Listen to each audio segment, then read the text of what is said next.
Shocking new numbers about just how many pain pills were manufactured and distributed in the U.S. Drug companies knowingly distributed 76 billion pain pills from 2006 to 2012. This led to an epidemic resulting in nearly 100,000 deaths. And check out this graphic showing where the majority of those pills went. Some communities had more than 180 pills per person. Yeah. Now, I want to go right to Stephanie because when I was talking to Stephanie about this off stage, you know, coming from England, this, I mean, of course, drug addiction pills, that's all, it's a thing no matter where you go. But the difference is because we pay for our own health care, it's almost like the more you can addict someone, the more that you can make someone sick, the more money Big Pharma is going to make, as opposed to when your health care is covered, they need to invest in the health of their constituents because it's better for them if they keep you healthy and not addicted. Of course. And I mean, I just wanted to say that in the UK, we do have private healthcare systems as well, which are absolutely incredible. But the first and foremost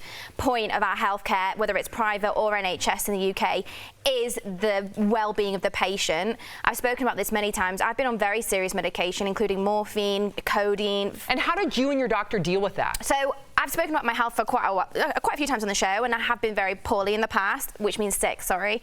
And when I was on those very serious medications, the doctors would work with me on different time frames and scales, and I would be monitored very regularly. So I'd be allowed on them for a period of a maximum of 6 weeks, so and then I would be removed for 3 months, and I would have to like deal with my pain and chronic illness in other manners and different ways.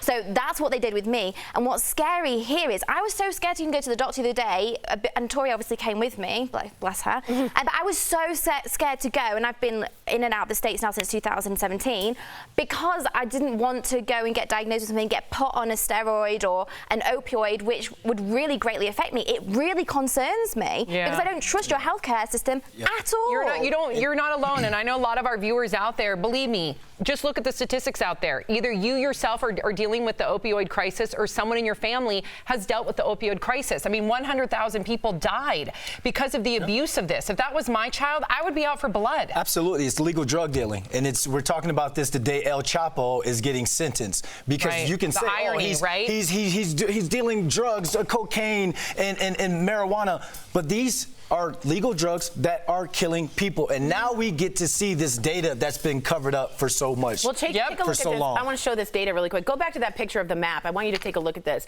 because it can be confusing, graphics like this. Do we have the map picture? Take a look at West Virginia. That's going to be at your like 3 o'clock. See how dark red it is? So they purposefully flooded West Virginia. It's the most flooded state because it's many people are very rural. A lot of people are uneducated. So they instead of investing in our people, they addict them. Because what does that translate to? Money. I think there needs to be a much stronger correlation and regulation between the marketing and the distribution of these firms. It should be a legal matter. Like it shouldn't be based on there are lawsuits in place in Ohio, over 2,000 right now, of people in a massive litigation scheme saying, hey, you got to take care of this. Absolutely. Yeah, because you trust doctors, right? No. Well, many of them do. They're in a position of power, and many people do put their lives in the hands of their doctors. So we got to take that seriously.